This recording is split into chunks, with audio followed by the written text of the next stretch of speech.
Hello. I know you guys talk a little bit louder than that, right? I want to hear y'all. Come on. Let's do this. All right, how you guys doing? We're fine. Really good. Good enough? Good. My name is Howard Perry. I'm a member of the Young Business Alliance organization, and we go out and we present to different high schools. This is kind of interesting because y'all my first, so y'all be nice, right? I'll be nice to y'all. What think about it? And I do mentoring in Long Beach. I'm a member of the 100 Black Men of Long Beach, and we do have a mentoring program for young men 8 to 18, and we do it at Cal State Long Beach every third Saturday. So, we do a lot of this, and a lot of things that I'm sharing here have helped young men to be and women to be very successful. Okay. Okay. So let me just start off and tell you a little bit more myself, but let me just tell you a little bit what we're striving for. Okay. Today's growth mindset message. Mindset is how you grow your mind. There's a difference in having a fixed mindset and a growth mindset, and I'll tell you guys a little bit more about that later, right? But the message today is from LeBron James. Always strive for greatness. So whatever you do, try to be great at it. Not perfect, just doing your best, right? That's good enough for y'all? And perseverance is the secret of our triumphs. And what that really means is when you start something, sometimes things get rough, right? But you got to persist. You got to persist to the end. Okay, I'm setting your goals. And let me set this thing. All right, cool. Okay, so who am I? Howard Perry. That would be me. I was born in 1958, so last week I made 57 years old. So Happy late birthday. Thank you, thank you. You're welcome. My original hometown is Brooklyn, New York, and I actually moved to the Virgin Islands, St. Croix Virgin Islands, when I was 7 to live with my grandmother. So right now I'm a realtor, and we're going to talk a little bit more about that later, and I help people buy and sell homes. That's what I currently do.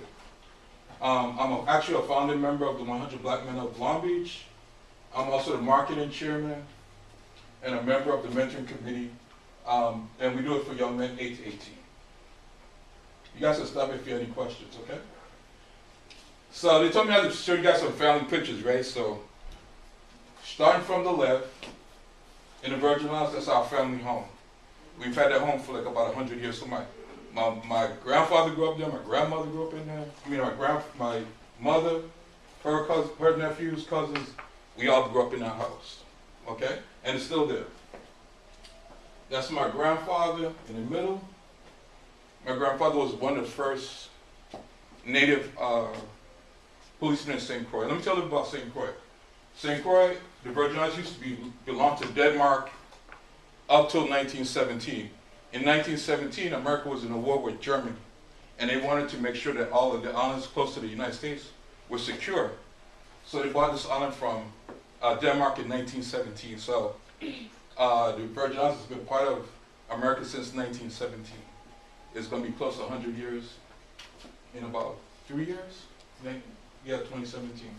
So he was one of the original native policemen, because before that, they were bringing military guys to be the police. So he was one of the first natives. That's my grandmother. She's the one that raised me. She was an entrepreneur. She never worked for anybody her whole life. We were always selling something. That's the tree.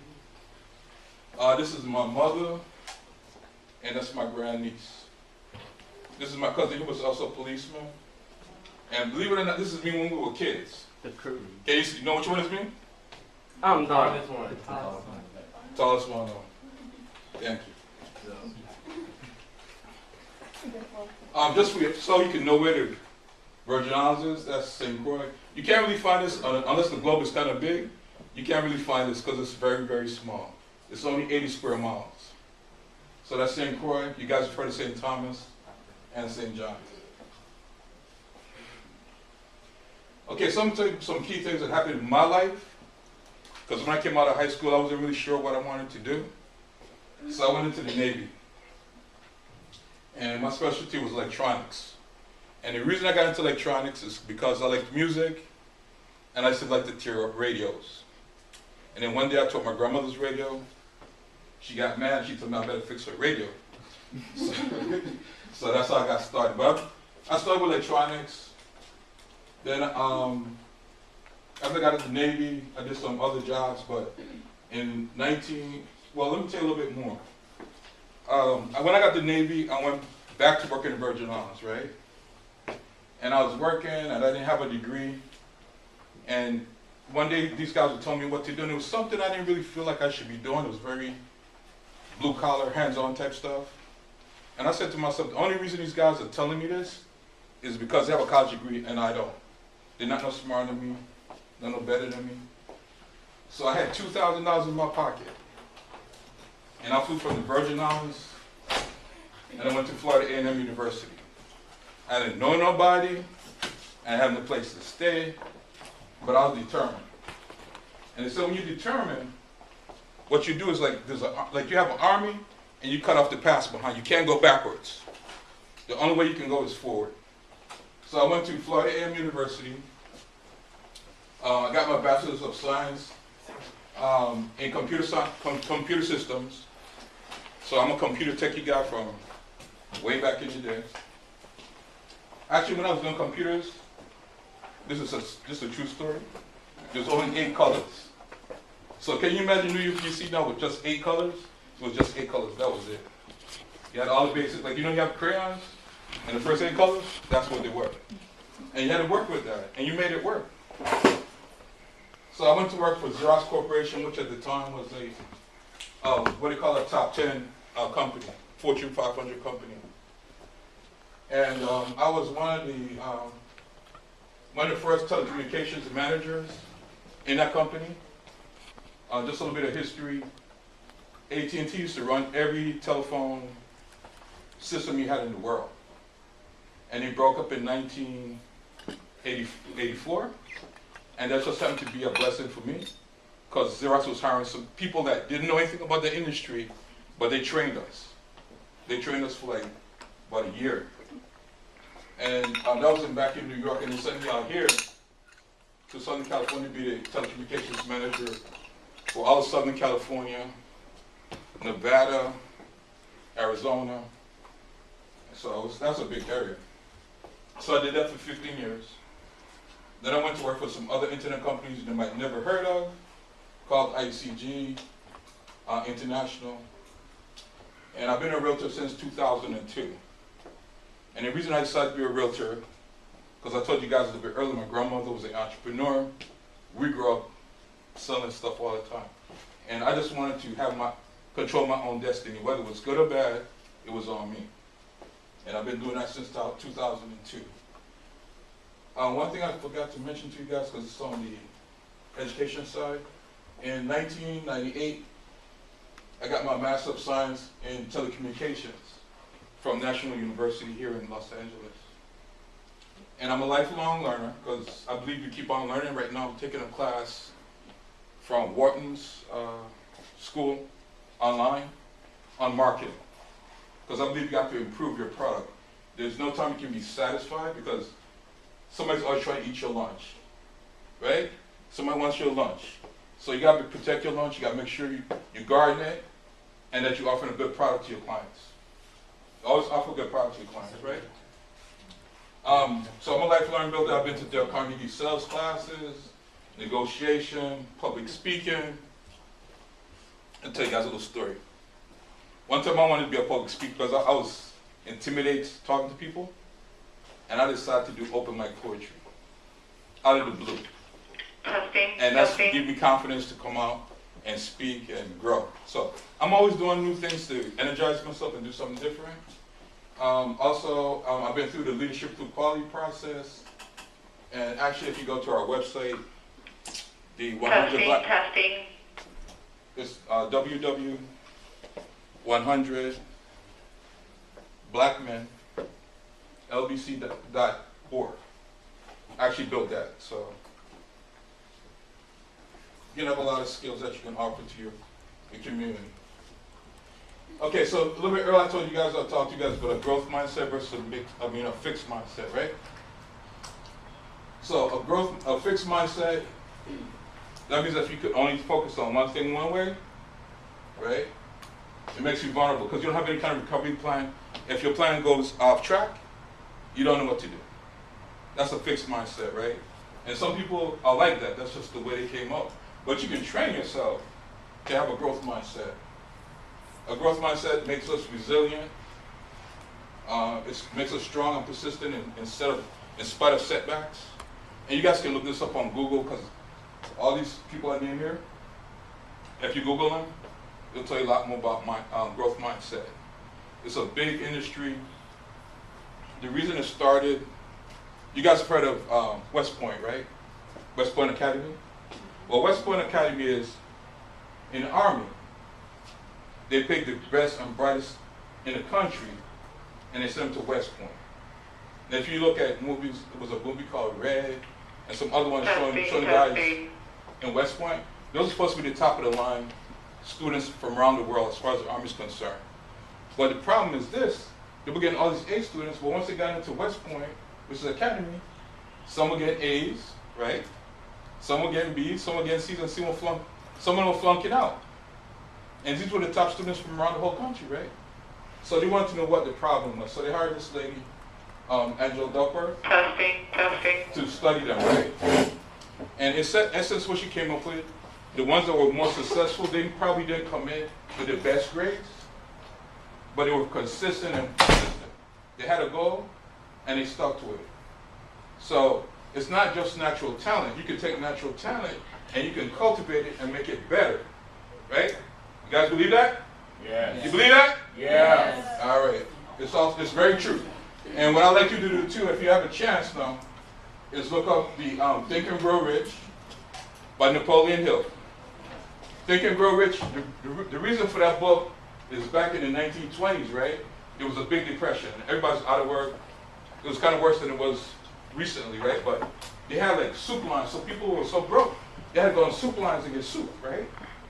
So this guy, he started studying people like Henry Ford. You guys know who Henry Ford is? Yeah. Well, y'all no, y'all in high school now. Come on, now give me a break. Y'all don't know who Henry Ford is? You never seen a Ford car? Oh, yeah. Why do people name You know what his themselves first after name stuff? was? No. See, no, the thing is, no, he had a good question. He had a good question. He said why people name stuff after themselves. That means you in history forever. We're talking.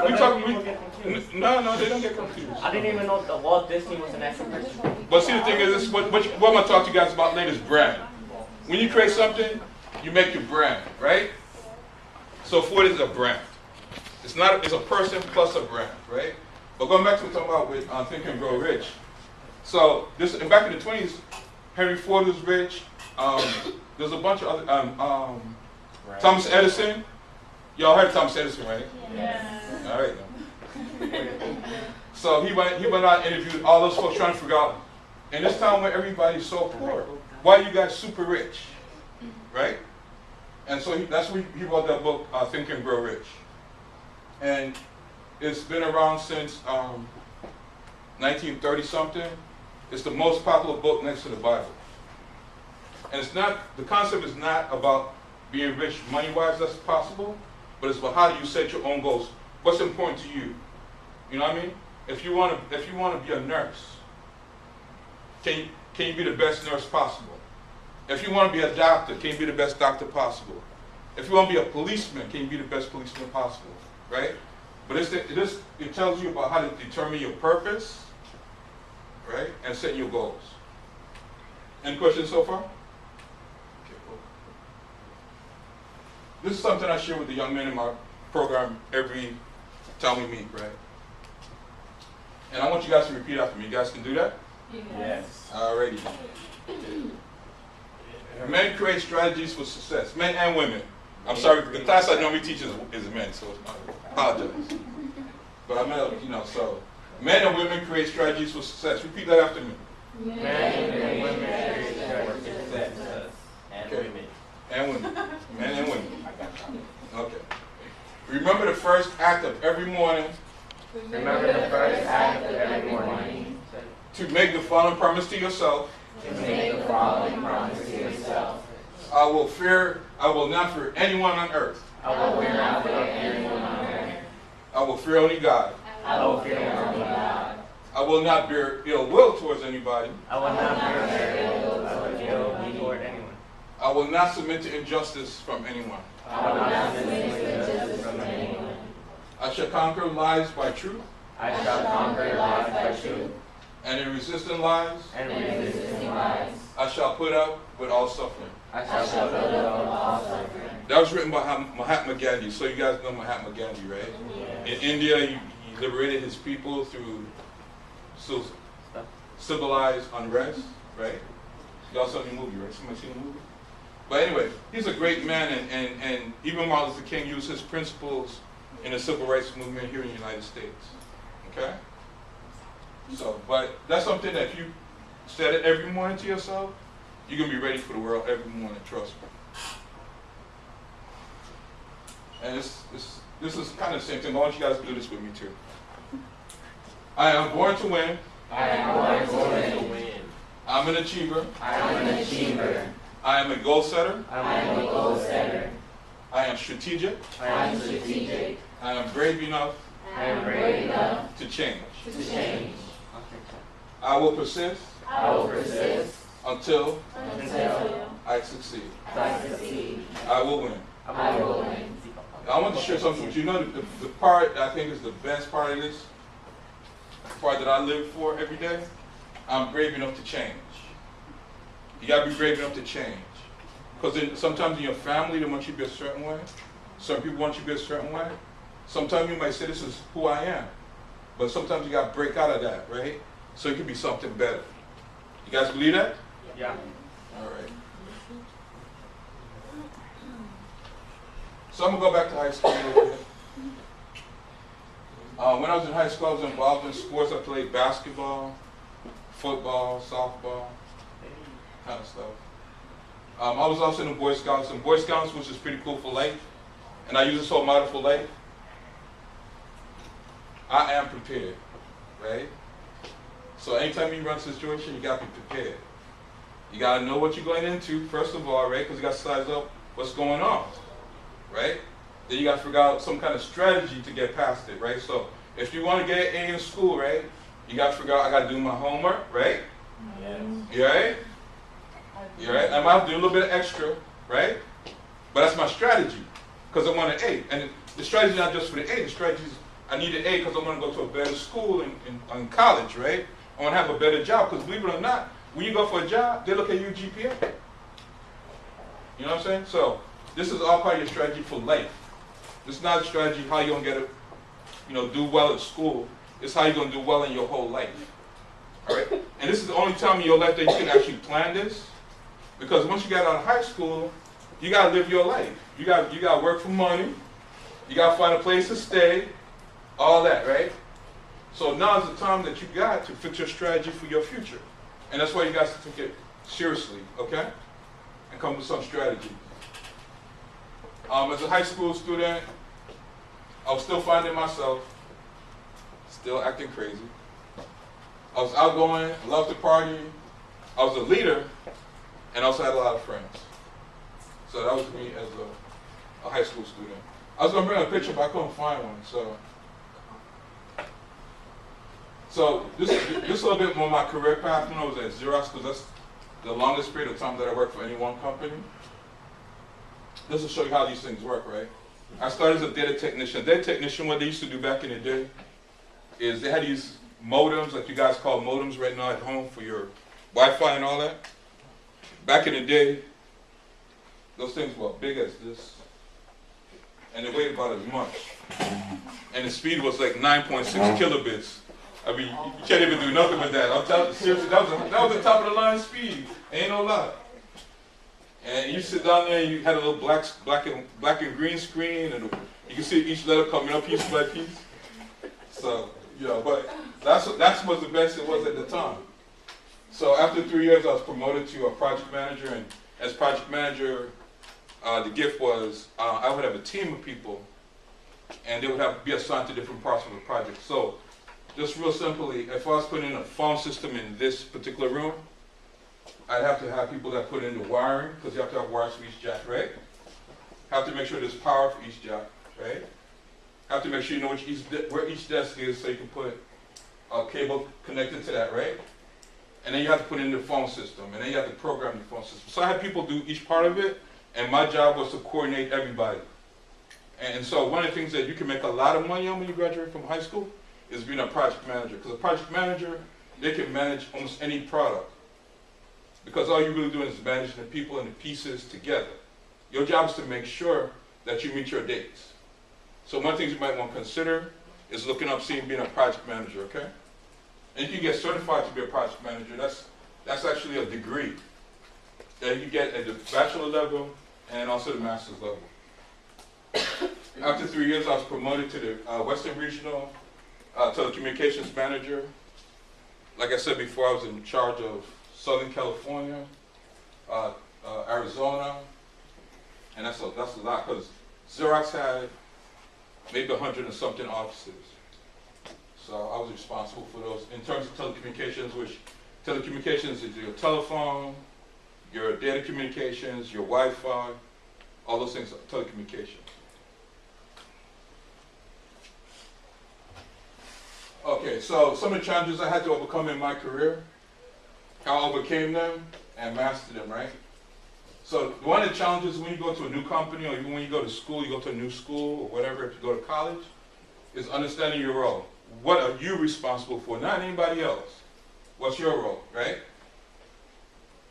So what I did to overcome that, I did, consciously I didn't even know there was something called flexible mindset at the time. But I decided to be proficient at my job. So what I did is any kind of computers we had or any kind of phones we had, I read it on my own. I need to know how that phone works better than anybody else in my mind in the world. And once I conquered that, then my job became real easy because I figured out what my job is. Because a lot of people go to jobs and they're trying to figure out what everybody else is doing. It ain't none of their business. They got to even focus on what they do. People get distracted. Don't get distracted. Just focus on your role. Because the better you are at what you do, the more you're going to get paid. And the easier your life is going to be. Because people are going to say, what's your name back there, man? You got something eating something, right? Edward. Edward, okay. They're going to say, call Edward, because he knows how to fix it. I've had people call me from the East Coast to the West Coast to ask me how to fix a problem. So you got to be proficient in what you do. And you get a good reputation, right? Good reputation carries you everywhere. Culture and race is something I have to overcome as well, right? Because this is back in the 1980s. They weren't used to seeing a black man or any man of color, right? Doing technical stuff. Because I went, like, when I was working back in New York, they sent me down south to put in a phone system. That was funny to me, because that lady looked at me like, man, what are you doing here? She didn't believe I had the skill. So, but it goes back to what I was telling you guys, right? You got to be proficient in what you do. Because after I got through with her, and she seen how we put in the phone system, she had no questions. Because I got the skill. And I want to impart, if I don't, guys remember anything else I tell you today, right? Remember sharpen your skills, right? Technical skills, I just learned this as I went by, but a big thing is professional writing style. Because the way you learn to write in school, in high school, college, and all that, that's not the way you write in corporate America. Okay? They don't like no long sentences. They want it to be precise. But that's something you'll learn. It's nothing important for right now, but something you should be aware of as you get older. And let me tell you a story about that. So I graduated from college, right?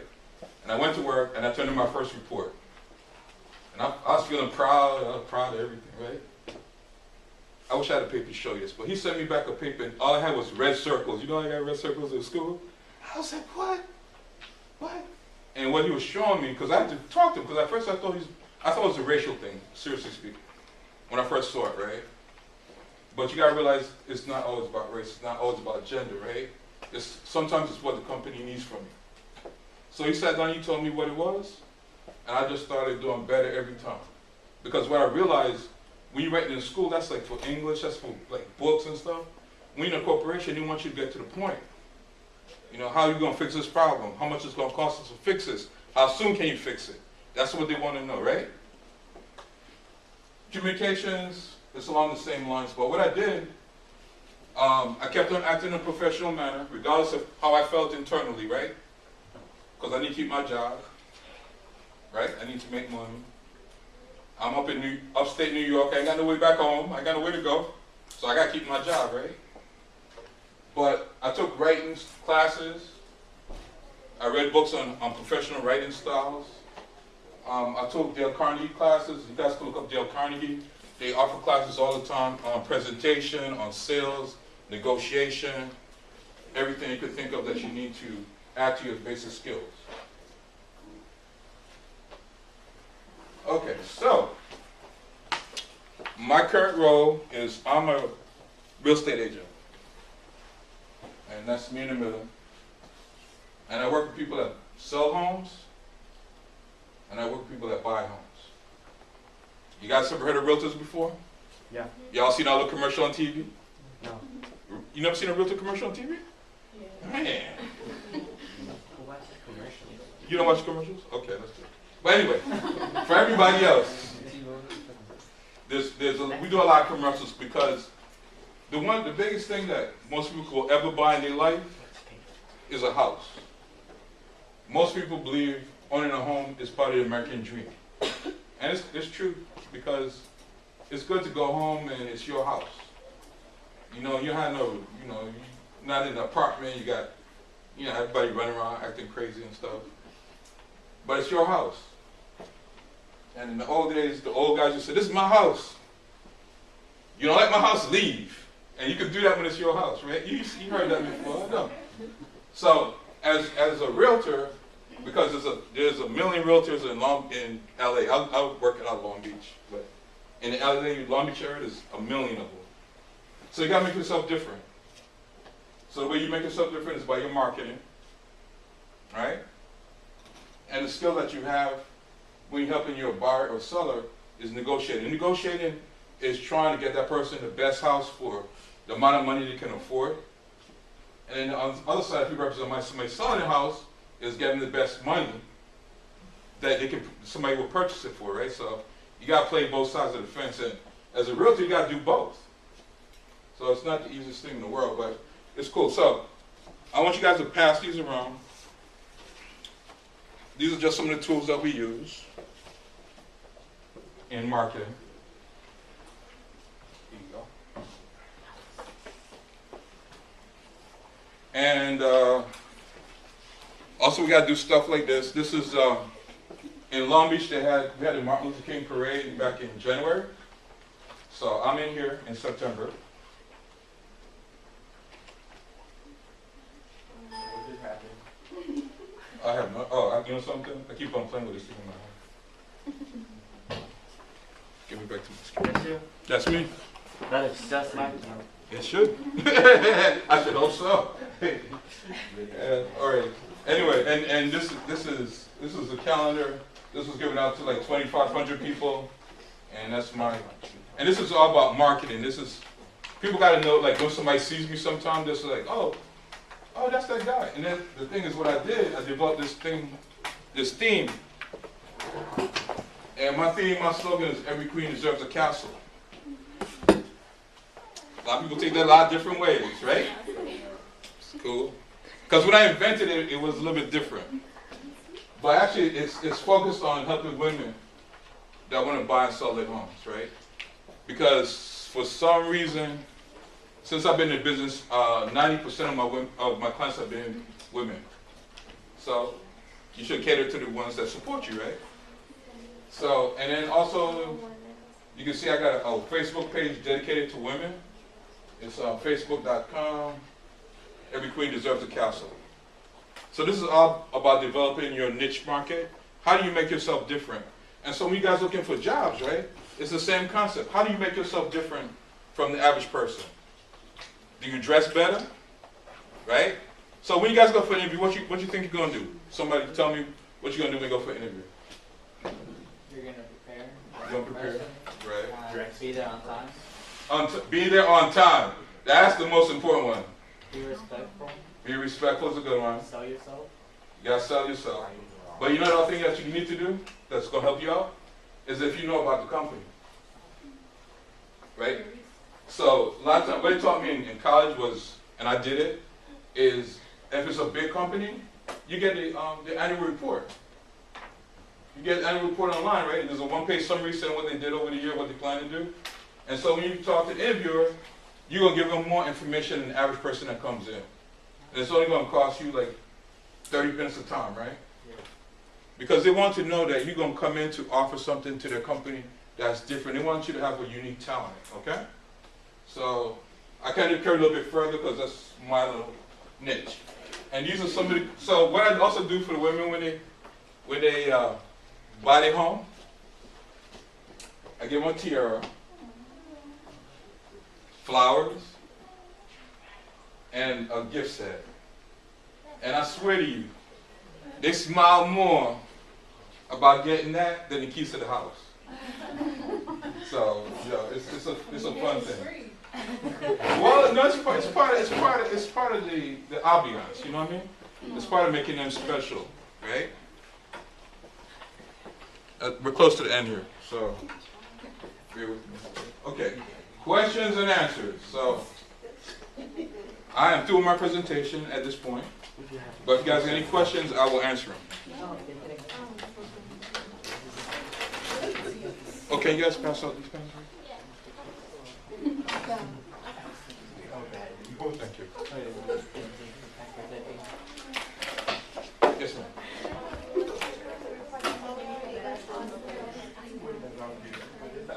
What kind of responsibilities I have right now? Okay, the question is this. Y'all give me 15 more minutes. You gotta have some fun when y'all get outside, okay? I like respect. I give respect. I like respect, okay? Work that out that way.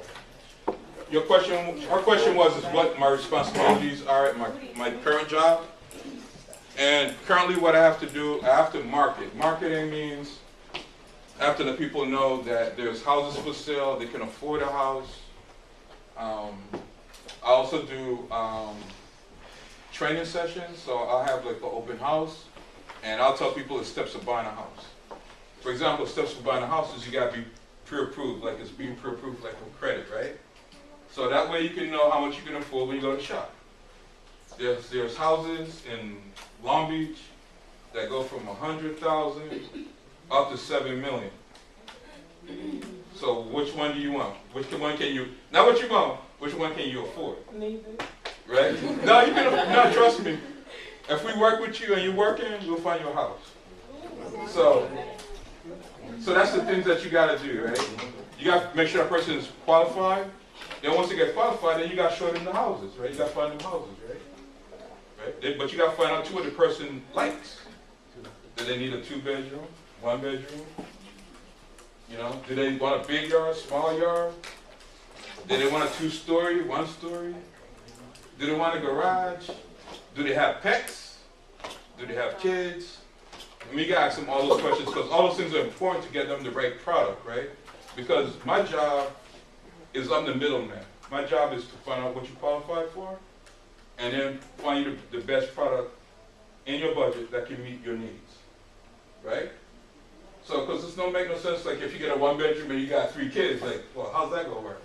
You know what I mean? So you got to take all those things into consideration, but you got to be patient too, because a lot of times salespeople are not patient because they're thinking about what's in it for them, right? But if you think about it, what's in it for the other person, that makes it a lot easier. And the other person will refer you for new business. Most of my business curve right now is a referral business. You know, so that's one thing I do when I help people buy houses. When I help them sell a house, I have to look at all the houses in that neighborhood, right? And see which one is comparable to that house. So if it's a 3-bedroom, 2-bath, I gotta look at the ones that sold at what price recently in that neighborhood. So that gives me a good idea of what the market price is for that house. That make sense? You guys could do that, right? I can show you guys how to be a real estate agent in about 30 minutes. But that's what you do. So you figure it out. But then you got to market the house. Because now there's 10 other houses on that same block for sale, right? So, and it's the same price. So how are you going to make your house different? Right? So you got to put work into that. So a lot of times when you drive, you see signs that say open house. That's what it is. I want you to come in, look at the house, and hopefully be something that you want to purchase, right? But when you go in there, you got to make sure the house looks nice. It's not smelly. It smells nice, you know, that kind of thing. So that's why your job, right, is just making sure everything is as appealing to the person that's purchasing it as possible, because that's the advertising, right? It's making it appealing to the eye, right? When you go buy a new car, it's appealing, right? The color, the smell, all that, right? It's the same thing for a house. How do you make it more appealing to the public, okay? Did I answer your question? Any other questions? I have a question, but I don't even have to see. No, go ahead, just say what you're going to say. So, when you sell houses, where do you work with the person that's selling the house? Like, how you, the person that's selling the house, He's selling the you house. just, The owner? the owner of the house? Yeah, I'm okay. Yeah, well, Do you let me advertise it? go a little bit further, okay? Make it. What happens is I'm an agent. I'm like, if you were in the movies and you're a superstar, I'll be representing you, Okay, so right? So when somebody hires me as an agent to sell a house, I'm representing them and the house. So the thing is, this is like, all the negotiations have to go through me, because there's another agent on the other side. He wants to eat my lunch. He wants to eat my client's house. He wants to get it for cheap or nothing, right? So I got to defend my client, right? So that's the negotiation part, right? Because there's one person representing the person that wants to buy, and there's one person representing the person that wants to sell. Okay? And there's many steps other than that, but that's the biggest thing is negotiation, right? You're negotiating on price, you're negotiating on if you're going to repair the house, what kind of terms you're going to give the person, are you going to get them any kind of discounts?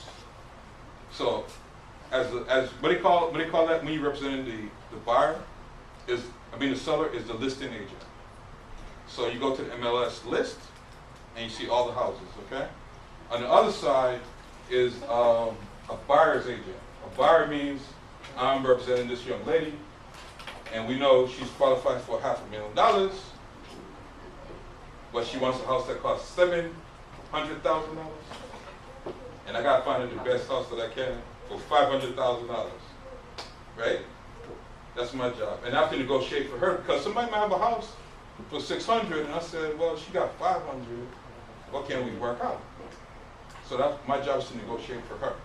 Look out for her best interests, making sure that if there's repairs to be done that are health related and a hazard to her and her family, that we don't take the house, right? Or we get them to fix it. That's my job at that point. All right? Anything else? Well, thank you guys so much for your time. Appreciate you.